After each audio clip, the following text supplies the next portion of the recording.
Mesdames et messieurs, bienvenue. Merci de nous rejoindre sur cette émission consacrée au séjour du pape Léon XIV en Afrique du 13 au 23 avril 2026. Pendant 11 jours, le souverain pontife a parcouru 4 pays africains, notamment Algérie, Cameroun, Angola, puis Guinée équatoriale, à la rencontre des fidèles, des autorités politiques, des leaders religieux et des communautés locales. Un voyage marqué par des messages forts autour de la paix, du dialogue interreligieux, de la justice sociale et de l'espérance. Alors, quel enseignement retenir de cette visite pastorale? Quel message le pape adresse-t-il spécifiquement à l'Afrique? Et quel impact ce séjour pourrait-il avoir sur l'Église et les sociétés africaines? Pour en parler, nous recevons une invitée spéciale, sœur Marie-Nicole Mbia, sœur de la Sainte Catherine d'Alexandrie. Ma sœur, bienvenue. Merci. Alors, au cours de cette émission, nous recevrons en ligne sœur Marie-Florence Nouné depuis le Cameroun et la sœur Sylvie Meda depuis l'Angola. Alors, ma sœur, quel regard portez-vous sur ce séjour du pape Léon XIV en Afrique? Alors Étienne, merci de me passer la parole ici donc pour faire le bilan du passage de Saint-Père en Afrique.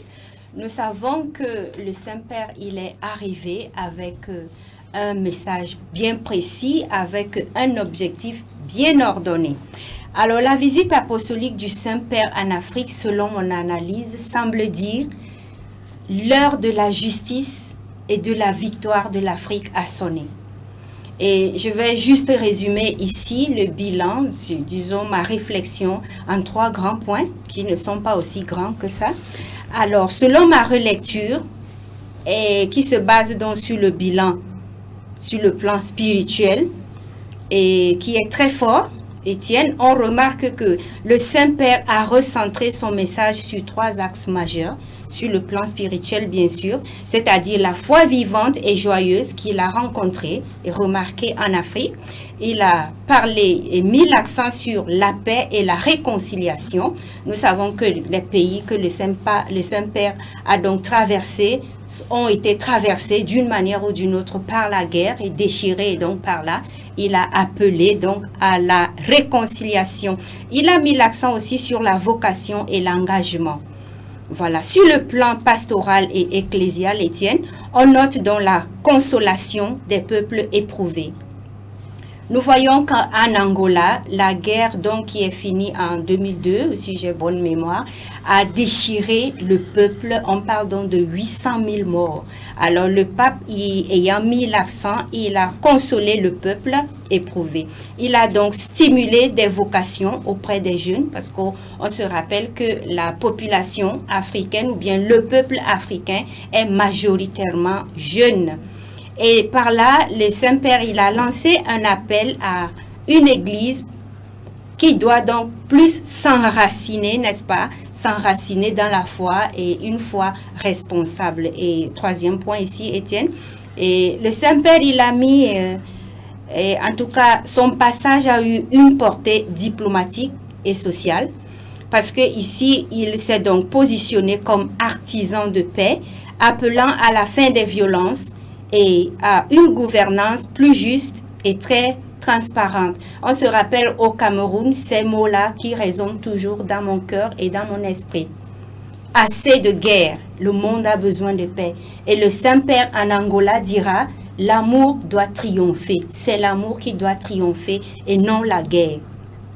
Il a également mis en lumière les défis globaux tels que la pauvreté et la migration, l'exploitation des ressources et la dignité humaine. Voilà ce que je peux dire de manière ramassée, Étienne, du passage du Saint-Père en Afrique. Merci ma sœur. On reste toujours dans ce sillage parlant du passage du Saint-Père en Afrique. Nous avons entendu nos micros. Dans la ville de Ouagadougou, nous allons suivre la réaction de quelques citoyens burkinabés. Le pape a très bien fait de venir en Afrique.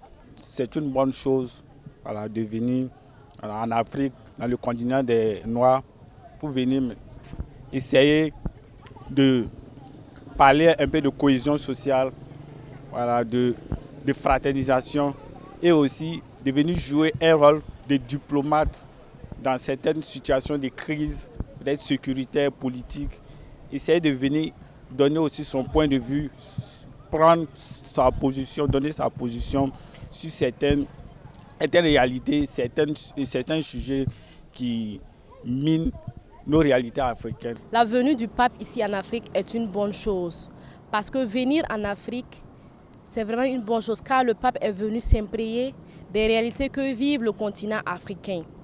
Le message que moi je peux retenir du pape est qu'il a demandé à ce que l'on soit unis, que règne la paix, surtout la cohésion sociale.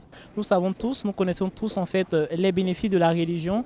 Ça permet en fait de diminuer les conflits parce que grâce à la religion, on voit en fait que plusieurs guerres internationales ont été vraiment dissoutes en fait. Donc dire que le pape est venu en Afrique ici, c'est une très grande satisfaction pour nous. Ça va permettre à la population africaine de encore plus s'ancrer dans la religion, prouver au monde entier que c'est pas seulement l'Europe qui est ancré dans la religion. Les Africains aussi sont intéressés par la religion et je dirais en fait que c'est une très belle initiative et je salue vraiment le pape d'avoir posé les pieds en Afrique ici et surtout d'avoir pensé à toute la communauté chrétienne qui jour et nuit pense en fait à comment le voir et venir en Afrique et permettre à ces Africains de le voir en fait, ça a été vraiment un réel plaisir et pour cela je salue en fait son initiative. L'arrivée du pape ici c'est un message très fort.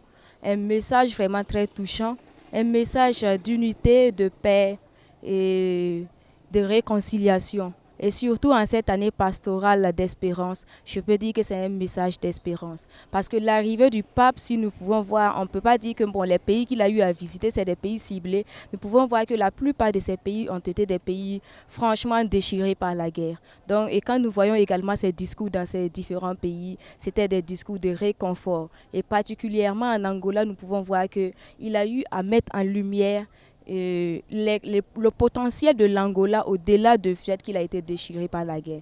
Donc c'est pour réconforter ces pays-là qui ont été touchés gravement par les différents conflits, pour leur dire que l'espérance est encore possible, il y a toujours un avenir meilleur pour ces pays-là. Et en venant ici en Afrique, c'est également un message d'unité, parce que l'Église est universelle. Et s'il a fait le déplacement depuis Rome pour venir ici, c'est pour montrer que au-delà des frontières qui nous séparent, nous sommes unis, nous sommes un seul corps comme le Christ l'a voulu.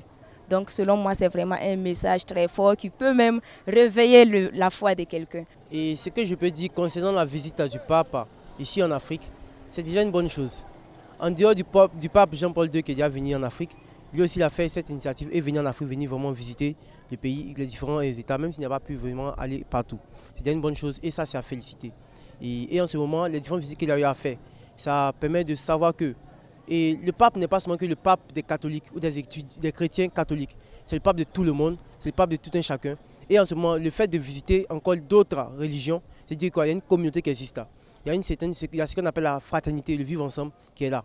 C'est-à-dire qu'au lieu de juste aller voir les frères catholiques, chrétiens catholiques, il est allé voir nos frères musulmans également, pour leur passer le bonjour, tout et tout, pour dire que nous sommes de cœur avec eux et que n'hésitez pas à vraiment échanger. Sœur Marie-Nicole, nous venons de suivre la réaction des jeunes. Il y a une partie qui m'intéresse, la conclusion que le pape, c'est le pape de tout le monde. Oui, ça me réjouit beaucoup, surtout à l'entendre donc de la bouche d'un jeune. On voit que le Saint-Père lui-même, il se réjouit de voir que l'Église en Afrique est jeune. Donc voir que les jeunes s'intéressent à la visite du pape et peuvent donc donner leur point de vue par rapport à ça, j'en suis vraiment très ravie. Alors, le pape, on ne le dira pas assez, il ne vient pas seulement pour les chrétiens catholiques, il est le pape de tout le peuple de Dieu. Et on voit, si on dit le pape, il est le remplaçant du Christ, le représentant de Dieu sur terre, Dieu qui ne prend pas parti, Dieu qui ne fait pas de distinction. On voit que le Saint-Père, en venant, il ne vient pas avec l'idée des préférences, je suis pour les catholiques, je rencontre les catholiques, non. Il vient pour tout le monde, parce que nous sommes tous enfants de Dieu, que nous soyons donc musulmans, que nous soyons chrétiens, catholiques ou que nous soyons même traditionnalistes, nous sommes tous créatures d'un même Père. Et voilà pourquoi le pape, en venant, il appelle donc à l'unité, il appelle à la solidarité, il appelle au vivre ensemble, à la cohésion sociale et surtout et en tout au dialogue interreligieux pour dire Que nous soyons musulmans ou chrétiens, restons unis. Les religions ne doivent donc pas être une barrière pour les enfants de Dieu. Aimons-nous et puis vivons en paix, cultivons la paix. Lui-même en tant que chantre et semeur d'espérance, il vient donc comme artisan de paix et c'est ce message de paix qu'il a annoncé. Et je suis très contente donc d'entendre les jeunes en parler. Merci, sœur Marie-Nicole. Comme je l'ai annoncé en titre, j'irai d'abord au Cameroun et puis je vais t'envoyer en Angola. Alors, si l'équipe technique nous le permet. Ouais. Sœur Marie-Florence Noné, vous nous recevez depuis Yaoundé au Cameroun. Alors, dites-nous comment vous avez vécu le séjour du pape Léon XIV au Cameroun. Alors, à la question de savoir comment j'ai vécu l'arrivée du pape Léon XIV au Cameroun, je dirais que j'ai vécu cette visite avec beaucoup d'émotions, beaucoup de joie, de foi et d'espérance. La venue du pape Léon XIV a été d'un grand honneur pour tout le pays et de manière particulière pour les chrétiens. Pour ma part, j'ai surtout retenu l'appel du pape au renouveau intérieur qui implique la responsabilité de chaque chrétien, au-delà des messages de paix, d'amour, de pardon et de réconciliation qu'il a évoqués. J'ai compris que chacun doit devenir un véritable témoin de l'évangile par ses actes, sa fidélité à la foi et son engagement au service des autres.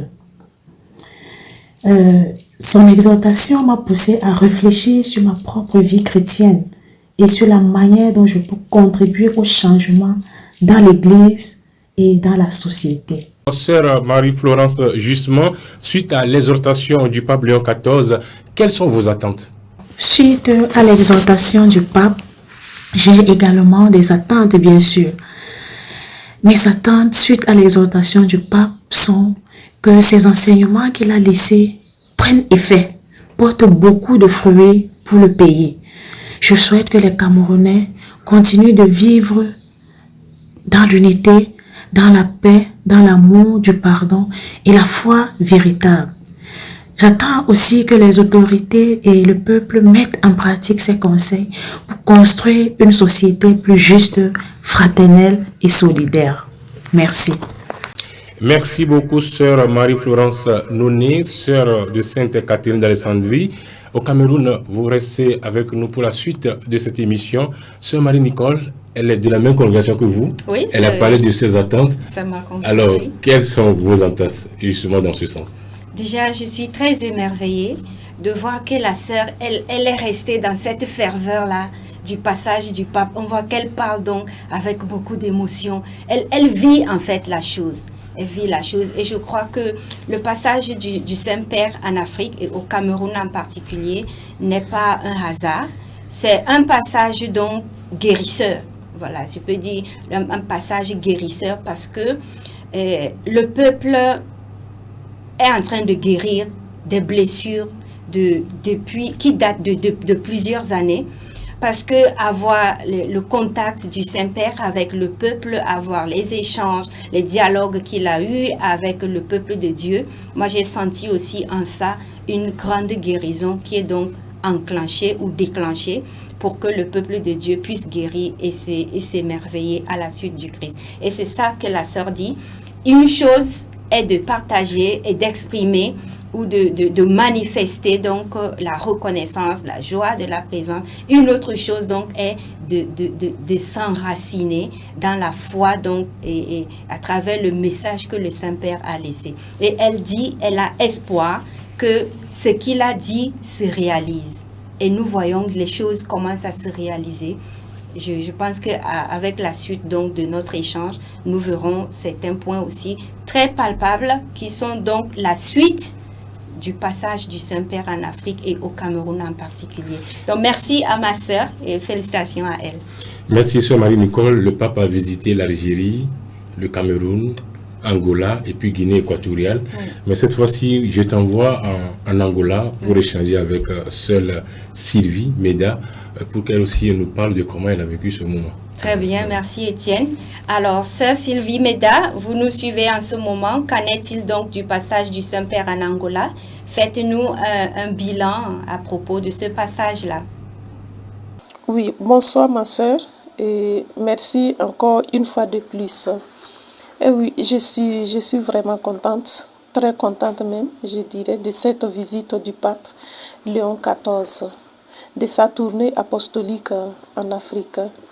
Et comme moi je le disais non, un peu plus haut, la visite du Saint-Père a été vraiment une bénédiction, une grâce pour l'Afrique et surtout pour ces 4 pays, Algérie, Cameroun, Angola et Guinée équatoriale. En global, on note un grand succès de sa visite marquée par la foi du peuple de Dieu en Afrique, par une forte ferveur populaire et des messages sociaux et politiques même forts. Alors, il y avait beaucoup d'émotions. Sa visite et sa présence ne nous a pas laissé vraiment indifférents. On voyait que chaque fidèle, avec cette grande émotion, voulait voir et toucher même de près le pape. Et oui, c'était vraiment intéressant et beau. Mais le bilan global que je peux faire sur la visite du pape en Angola, où je suis plus particulièrement, je dirais que le Saint-Père est venu comme pèlerin d'espérance, de réconciliation et de paix.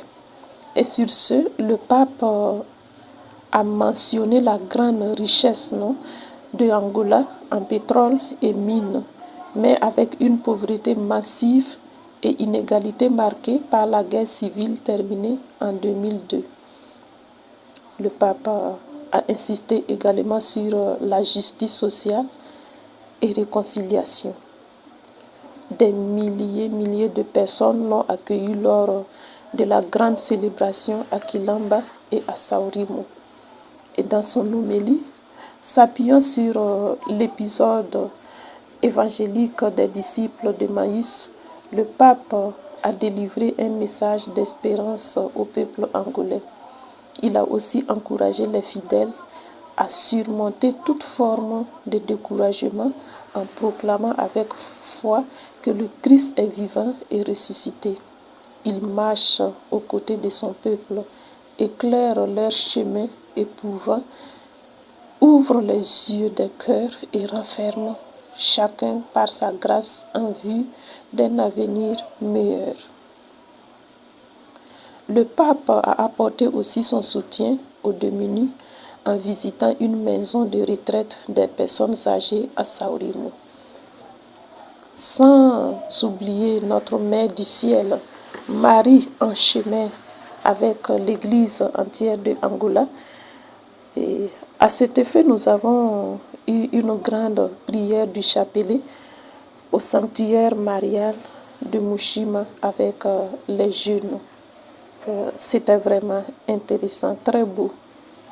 Et en global, ma soeur, voici ce que je peux partager avec vous. Et infiniment merci à vous. Mes salutations à tous et à toutes et communion de prière. Alors, ma soeur, nous venons d'écouter sœur Sylvie Meda. Je rappelle qu'elle est burkinabé, mais elle vit en mission en Angola. Que retenez de son intervention? Oui, déjà, je félicite beaucoup la sœur Meda parce qu'elle s'est faite disponible, elle s'est sentie donc concernée et je suis surtout contente du fait que ce soit donc des jeunes religieuses, des jeunes sœurs consacrées au Seigneur qui s'intéressent donc à la vie de l'Église et qui s'impliquent vraiment. Alors la sœur Sylvie Meda, elle nous parle aussi de l'émotion. Elle dit le peuple de Dieu a accueilli le Saint-Père avec beaucoup d'émotion dans la foi.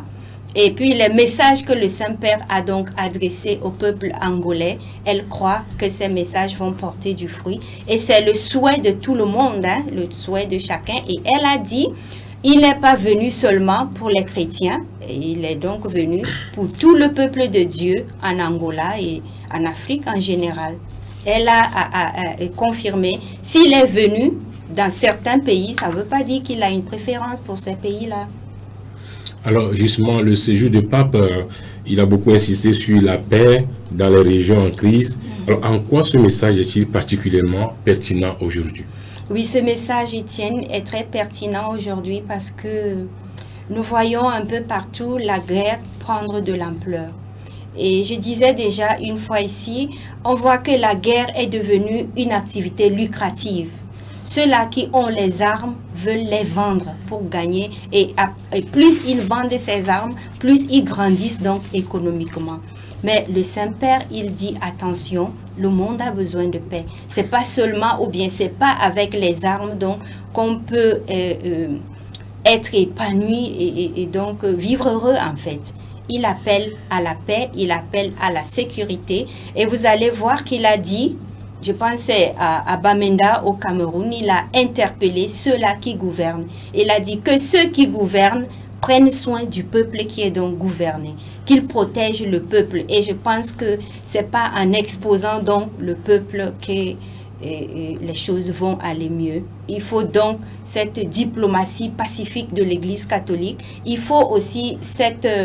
et je parlerai donc plutôt du soft power de l'Église catholique qui temporise beaucoup et je peux dire qui influence aussi d'une manière divine et chrétienne les relations internationales. Parce que le message du pape ne laisse personne indifférent.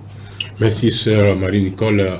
Le Saint-Père a visité 4 pays et subdivisé également en 4 étapes. Il a commencé d'abord par l'Algérie, qui est un pays musulman. Alors, quelle place le dialogue entre religions a-t-il occupé dans ce voyage et pourquoi est-ce crucial pour l'Afrique? Oui, très crucial. Déjà, je signale, Étienne, que l'Algérie a donc accueilli le premier pape de l'histoire, le pape Léon XIV, affectueusement appelé par les jeunes Papa Léo. Voilà, donc c'est quelque chose qui ne peut pas laisser le monde entier et surtout l'Algérie indifférent aujourd'hui. Et il visite, comme on dit, il a commencé sa visite donc par un pays musulman, majoritairement musulman. On se rappelle qu'en Algérie, on a moins de 10 000 fidèles chrétiens catholiques, mais le pape, il n'a pas hésité à y aller. Voilà, il y a d'autres raisons autour, mais le Saint-Père a voulu donc mettre l'accent pour dire stop à la guerre des religions.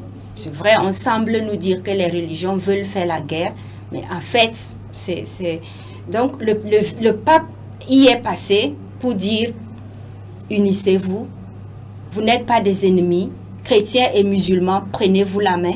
On a donc vu cette force aussi ou cette réalité à Douala, où je parlais donc de ce grand imam de Douala qui a appelé la communauté musulmane à sortir donc nombreux, accueillir l'homme saint, l'homme de Dieu qui vient pour la paix. Et on voit que partout où le Saint-Père est passé, il a donc lancé ce message de dialogue interreligieux. Il n'a pas négligé. Je vous dis, Étienne, même à Bamenda, la procession pour l'évangile, l'acclamation de l'évangile a été faite par les chefs traditionnels. C'est eux qui ont escorté comment je veux dire, l'évangile de Dieu, l'évangile saint, pour dire en fait que vous soyez traditionnaliste, que vous soyez donc musulman, que vous soyez chrétien, Dieu est l'unique. Revenons à lui. Alors, ma soeur, justement, vous avez parlé de la tradition. Alors, le pape a aussi valorisé les cultures africaines. Oui. Alors, comment l'Église peut-elle concilier foi chrétienne et tradition locale? Oui, en Afrique, justement, et vous voyez, on parle donc de l'inculturation. Voilà, l'évangile nous a été annoncé dans une tradition, mais nous devons donc localiser l'évangile. L'Église en Afrique est appelée à localiser l'évangile et en mettant ainsi donc en valeur ses cultures. Par exemple, on nous a appris à jouer les guitares ou les pianos pendant la messe et tout, mais aujourd'hui, on appelle donc à jouer les balafons, comme au Cameroun, par exemple. On appelle ici à jouer au djembé et tout. Donc, c'est tout ça qui fait que nous pouvons louer Dieu avec notre richesse locale. Voilà. Voilà. Vous avez tantôt dit que les jeunes l'appellent Léo et justement il a rencontré de nombreux jeunes. Alors quel message leur a-t-il adressé? Comment peut-il raisonner concrètement? Oui, le pape, il a adressé un message d'espérance. Il sait que les jeunes à travers le monde et en Afrique surtout, et très particulièrement dans les pays où il est passé, les jeunes vivent donc ce qu'on appelle aujourd'hui un chômage congelé. Voilà, je peux dire ça comme ça. Et puis, le pape, voyant ça, il voit donc une énergie étouffée, une énergie condensée, qui en fait peut donc constituer une bombe à la longue. Donc, pour recadrer tous ces jeunes-là, le pape les appelle à l'espérance. Il dit, ne baissez pas les bras, battez-vous. Et puis bon, libérez le meilleur de vous. Aux jeunes filles, libérez la femme qui dort en vous. Aux jeunes hommes, aux jeunes gens, libérez l'homme qui dort en vous. Affirmez-vous et on va voir qu'il a appelé les responsables à faire place à la jeunesse, à donner la parole à la jeunesse, à valoriser donc la jeunesse qui est l'avenir de demain. Alors si on veut parler un peu de l'Église, le rôle de l'Église en Afrique, alors comment cette visite redéfinit-elle ou renforce-t-elle le rôle de l'Église sur le continent africain? Oui, le rôle de l'Église sur le continent africain est donc celui d'une dynamique pacifique, une Église qui doit donc appeler à l'éveil des consciences, une Église qui doit inviter jour après jour à la justice et à la bonne gouvernance. On a vu que le pape, par exemple, il a insisté donc sur cette affaire de corruption. Je l'ai remarqué très particulièrement au Cameroun, tout comme en Angola. Il a appelé à un stop à la corruption pour dire, en fait, soyez un peu plus juste, voilà, avec les jeunes aujourd'hui, et parce que c'est à eux l'avenir. Alors, est-ce qu'on peut s'attendre à des retombées concrètes de ce voyage, tant au niveau spirituel que social, politique? Ah oui, Étienne, merci. Il y a un jeune, j'ai beaucoup aimé, il a dit, ce passage du pape, je me rappelle plus, c'est une jeune ou un jeune, ce passage du pape peut réveiller la foi de quelqu'un. Et moi, j'ai vu à Canal 2, une chaîne camerounaise, Canal 2 international, et donc les interviews qui ont été faites, la parole a été donnée aux passants ou au peuple de Dieu. Il y en a qui ont manifesté. Ils ont dit vraiment ce qu'ils ont vu. Ils pensent que l'Église catholique est là pour réveiller les âmes. Quelqu'un dit l'Église catholique est là même pour réveiller les morts. Une manière de dire que ceux qui dormaient, en voyant donc, déjà en entendant que le Saint-Père vient, tout le monde s'est mobilisé. Donc pour certains, ça a été une manière d'être donc relancé dans leur foi. Ça a été une manière d'être donc boosté dans leur pratique religieuse. Et on voit même que ceux qui n'allaient pas à la messe, ceux qui ne prient pas habituellement, s'ils sont rendus, ils ont témoigné que désormais, ils vont s'engager pour suivre. Merci, ma soeur, l'émotion est toujours là. Oui. Alors, dites-nous, comment vous avez vécu la vidéo sur la fille qui allait vers le Saint-Père? Ça ne vous a pas rappelé une verset où Jésus disait « Laissez venir à moi les enfants » ? Oui, « Laissez venir à moi les enfants, le royaume de Dieu est à ceux qui leur ressemblent. » Mais Étienne, je vous dis, j'ai vu ça comme un résumé donc du passage du Saint-Père en Afrique. Je vis ça comme un résumé du passage du Saint-Père même en Afrique parce que le geste de la petite, le fait qu'elle ait donc pris le Saint-Père, elle a posé la tête. Moi, ce que j'ai lu en ça, c'est une manière de dire, revenons à Jésus, c'est en lui qu'on est en sécurité, c'est en lui qu'on retrouve la paix. Alors ma soeur, on t'a quasiment vers la fin. Mais dites-moi enfin, quel message principal les fidèles africains doivent-ils retenir de cette visite? Oui, message final que je peux laisser ici est que, en fait, tout ce que nous avons donc vécu pendant le passage du Saint-Père est en train de porter des fruits. Message d'espérance, message de paix, message de justice, message. Le Saint-Père ne s'est donc pas fatigué de nous appeler à l'unité et à la paix. Alors, moi, je vois déjà les retombées de ce passage-là quand je fais le lien avec le départ du Saint-Père et l'arrivée déjà au Cameroun le 1er mai des reliques de Sainte Bernadette Soubirous. Je vois donc en ça la suite du passage du Saint-Père, une manière de dire « je suis passé ». L'émotion ne restait pas sur le plan émotionnel, rentrez maintenant en vous. Et donc, je vois en ça une sorte de kairos, vous voyez, kairos spirituel qui signifie donc un temps favorable pour la grâce. Dieu nous donne ce temps donc pour relire tout le passage du Saint-Père en Afrique et dans nos pays pour dire attention, nous avons donc besoin de nous enraciner, nous avons besoin d'approfondir notre foi et d'être vraiment des lumières qui brillent donc pour illuminer le monde. Merci, sœur Marie-Nicole Mbia. Je rappelle que vous êtes de la congrégation de la Sainte-Catherine d'Alexandrie. Merci pour vos éclairages riches et inspirants. Merci également à la sœur Sylvie Meda depuis l'Angola et aussi à la sœur Marie-Florence Noné qui fait partie de la congrégation Sainte-Catherine d'Alexandrie depuis Yaoundé au Cameroun. Le séjour du pape Léon XIV en Afrique aura sans doute marqué les esprits par la force de ses messages et la proximité manifestée envers les populations. Au-delà des célébrations, c'est un appel profond à la paix, à l'unité et à l'engagement qui a été lancé à tous. Reste désormais à chaque acteur, église, fidèle et société de s'approprier ces orientations pour construire un avenir plus juste et plus fraternel. Merci à vous, chers téléspectateurs de TV Maria, de nous avoir suivis. À bientôt pour une nouvelle édition.